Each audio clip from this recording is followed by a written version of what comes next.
Maya-maya, sa gitna ng aking paglalakad,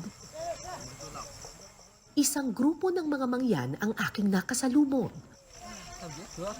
Pamilyar sa akin ang ganitong tagpo. Para akong bumalik sa nakaraan.